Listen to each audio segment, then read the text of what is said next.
Good day, I'm Administrator Adam Southgate, still recording from my bed within an Order hospital wing. Today's lecture is the second in our series covering the Urdd in more detail. In stark opposition to the first, we will be covering the oldest of the Urdd, Cleddyf Y Ddraig.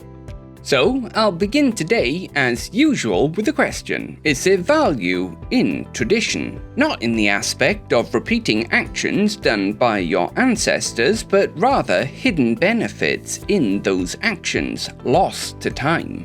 There are examples of things done historically that, when viewed from an outside perspective, appear pointless. However, and with the benefits of modern science, we now know they serve practical benefit.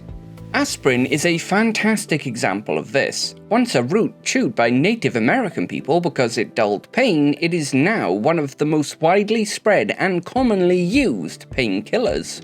The people who first chewed the willow bark did not know why it worked, only that it did, and if they did not continue the practice, humanity could have lost all knowledge of it.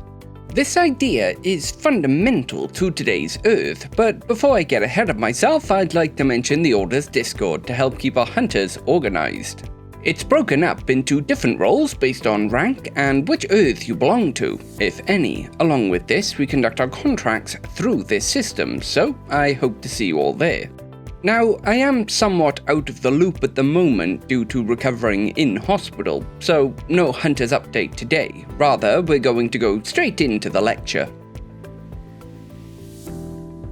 Cleddyf Y Ddraig, as stated, is the oldest of the Urdd. It is so old, in fact, that it existed before the idea of the Urdd.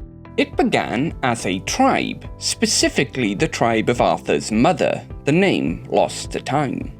They were the most vehement followers of both Arthur and Merlin, being the first to abandon the worship of Fae, and were instrumental in Arthur's conquest of the other tribes. After the death of Arthur and the disappearance of Merlin, the tribe vanished from historical record, until the time of the dragons. From what little accounts remain before this time, the group had been fighting against Fae incursions and were heavily involved in the ritual of dragons. This is where they become more prominent once again, acting as both the shield and sword of Ddraig Goch. All throughout this time, while you could marry into the tribe, you could not fight as a member of it or take part in the many rituals they practiced, with only those born into it being permitted. It was during the time of Ddraig Goch that we see a change in the group's attitude towards the Fae, still working against them, but now making deals and pacts to enhance themselves.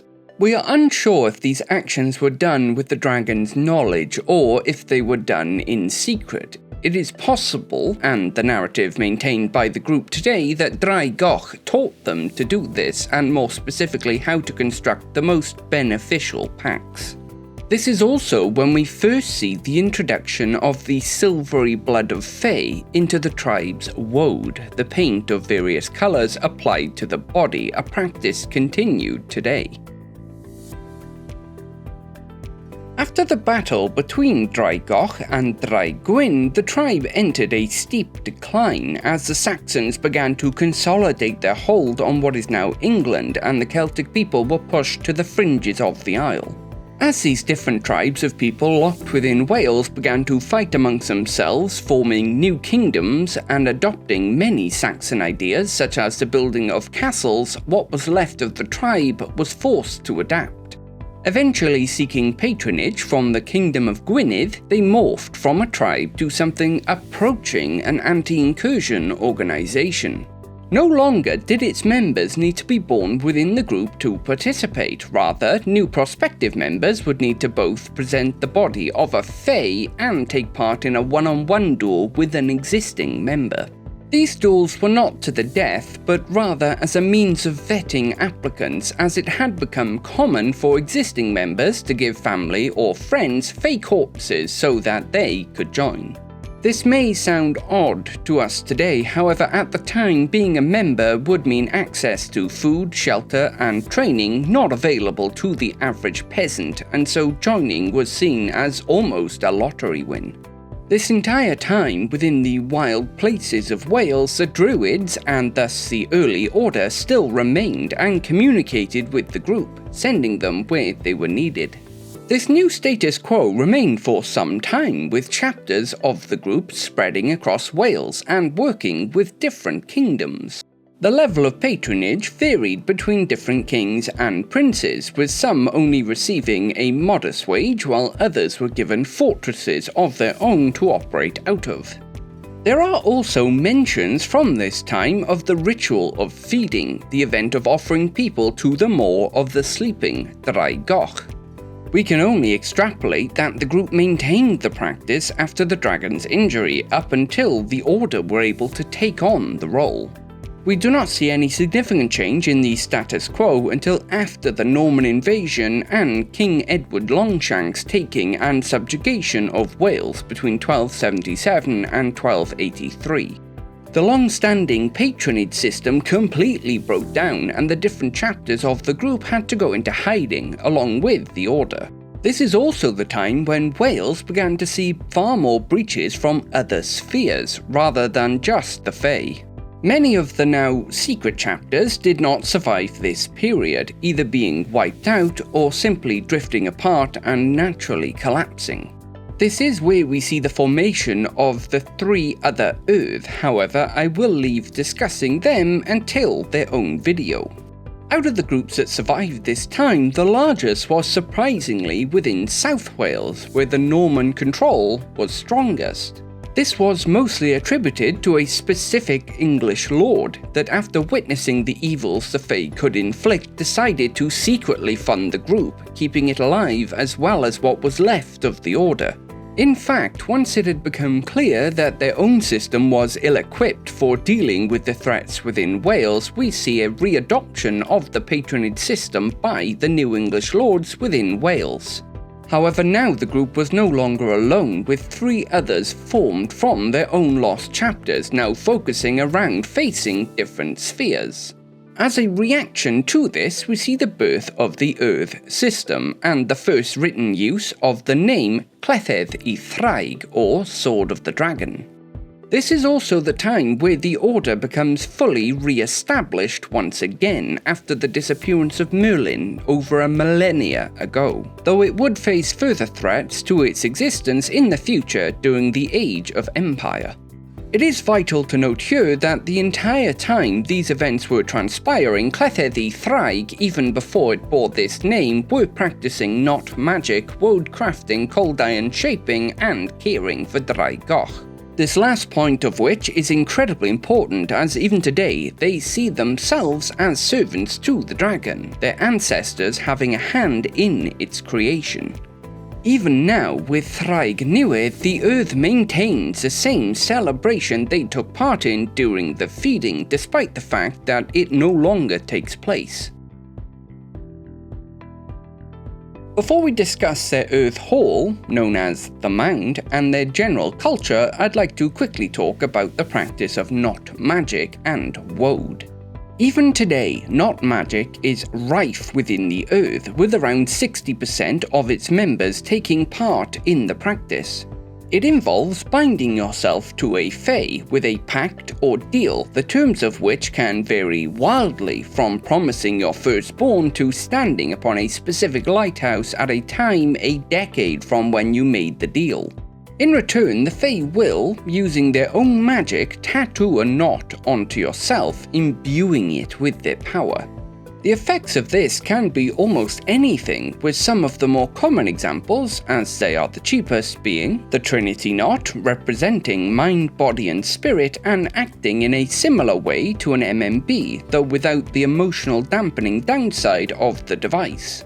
The Ring Knot, representing wholeness of body and acting as a timer. Simply put, if you were to suffer bodily harm that would kill you, the knot would keep you alive for around 30 seconds, giving you time to act one final time. And the Sea Knot. Typically bordering the Ring Knot, this simply enhances your physical strength to its biological maximum. As for the woad, the basic example of the substance is antibacterial, meaning that battlefield injuries are less likely to become infected, though the original users, while most likely knowing this, would not have known why. The modified woad, containing fey blood, takes its effect further, almost acting as a living creature, moving itself into fresh wounds, temporarily holding them shut. This caused a great deal of alarm within the Order when this effect was first introduced to us. However, after a great deal of study, we can thankfully say that this effect is not that of a living thinking being, but rather an autonomous action of the fey blood, the woad keeping it alive enough to do this. Due to this, the Order has made fey-infused woad available for purchase by any hunter, though it is rather expensive. We don't sell enough to cover yourself in as was done by the original users, but instead within a small circular tin, which you can open and apply to an area when needed. In fact, the woad is one of the Order's main exports to other anti-incursion organizations around the world due to its usefulness, with the secret of making it held only by Cleddyf Y Ddraig and the Order itself. As, while yes, it is fey blood mixed with unmodified woad, this is not the only thing that needs to be done to make the mixture viable. Today, the group's Urdd Hall is known as the Mound, a literal Neolithic burial mound that Cleddyf Y Ddraig has repurposed and added to, with dormitories, cold iron workshops, and cells for captured fey. They are led by, unlike the other Urds, a druid. This is part of a long-standing tradition after Ddraig became wounded. Simply put, when the position is vacant, the group approaches one of the Order's druids to request that they take charge of their Urdd. They can make this request of any druid, including the High Druid herself. However, they tend to favour mid-level druids as they are more likely to accept. This druid then officially leaves the Order to avoid a conflict of interest, becoming the High Druid of Cleddyf Y Ddraig and living within the mound. The group today use the Master, Journeyman and Apprentice system, having had to abandon the application via combat method they once used so that they could increase their numbers to match that of the other Urdd. Today, they still maintain the ceremonial practices that they have picked up throughout the lifetime of their Urdd, which can be viewed by outsiders as eccentricities. From larger yearly celebrations for battles and kings long ago to smaller acts such as tossing cold iron filings over their shoulders before beginning a contract. Everything Cleddyf Y Ddraig has gone through from the time when they were a tribe up to now as an Urdd has been remembered in some form. Not in terms of written or spoken word, but rather in ritualistic actions, such as the application of woad. This is partially why stamping out the knot practice has proven so difficult. Over the centuries and millennia, it has become more than just a way to get an edge. It has become a means of connecting with the past. Cleddyf Y Ddraig is an interesting and somewhat warped with time living example of history. Their actions and practices reflect the individual times they were created, each showing an adaptation to a change in circumstances. As that is the secret to Cleddyf Y Ddraig, they are open to change, creating new methods for new problems, but maintaining the old ones at the same time. It is more than possible that if the fey sphere was cut off from our own, they would still maintain the same actions while adapting to face a new threat, as survival through the knowledge of those that came before most defines them. But that will be all for today. Please like, comment and subscribe. With Arthur's might and Merlin's wisdom, thank you.